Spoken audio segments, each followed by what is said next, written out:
J'avais 25 ans quand la vie m'a arraché. Mon mari m'a laissée seule avec notre bébé et notre boulangerie. À ce moment-là, l'alcool est devenu mon refuge.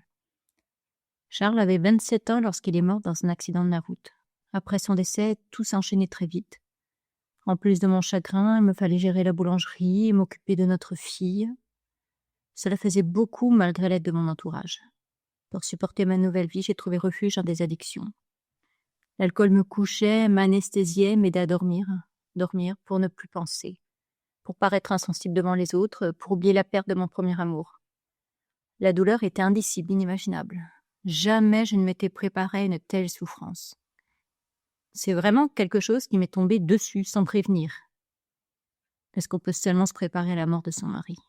À ce moment-là, l'alcool est devenu comme ma meilleure amie, celle qui m'aide à tenir debout ou du moins ne pas m'effondrer. Très vite, les bières n'ont plus suffi, mon corps s'est habitué et les supportait de mieux en mieux.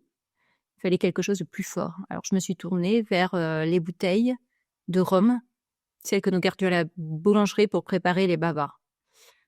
Quand la réserve s'est épuisée, je suis passée au whisky coca. Je me souviens encore de la douleur physique qui m'accompagnait lors de mes ivraies. J'étais littéralement pliée en deux, tellement j'avais mal au ventre. Chaque fois, je me promettais d'arrêter, mais dès que les mots s'estompaient, je recommençais. Je recommençais à boire, toujours pour les mêmes raisons, oublier, dormir, m'anesthésier. À cette époque, je n'imaginais pas un instant que le besoin de boire deviendrait une dépendance et que le mot alcoolisme ferait partie de mon quotidien. Il deviendrait familier, comme ma dépression, mon chagrin incommensurable et mon anorexie. Car oui, mon corps s'est aussi effacé peu à peu. Au plus fort de ma maladie, la balance n'affichait plus que 39 kilos.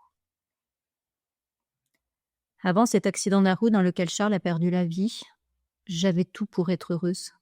Quand je l'ai épousé, j'avais 21 ans. 3 ans plus tard, nous avons eu notre bébé, une jolie petite fille. Après cette explosion de joie, rien ne laissait présager que tout s'effondrerait.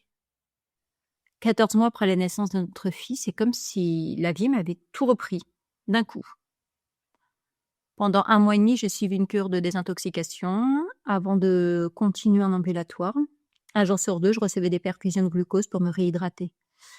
Aujourd'hui, cela fait 28 ans que Charles est parti et à peine 27 ans que je n'ai pas rebu une seule goutte d'alcool. Parce que je sais pertinemment que si je bois une seule bière, tout risque de recommencer.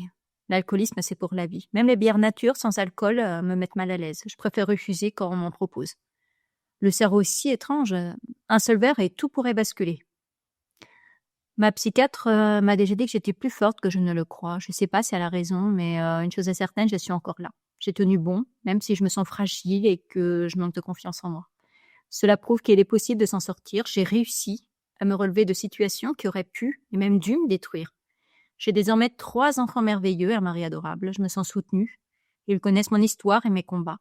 Je ne veux surtout pas que mon passé soit un tabou, ni que mon alcoolisme devienne un secret de famille. Je suis totalement pour la libération de la parole. Et je veux que mon histoire serve d'exemple. Il est possible de se relever, même après des épreuves qui sont insurmontables. Partager mon expérience est ma façon de donner d'espoir à ceux qui traversent leur propre combat.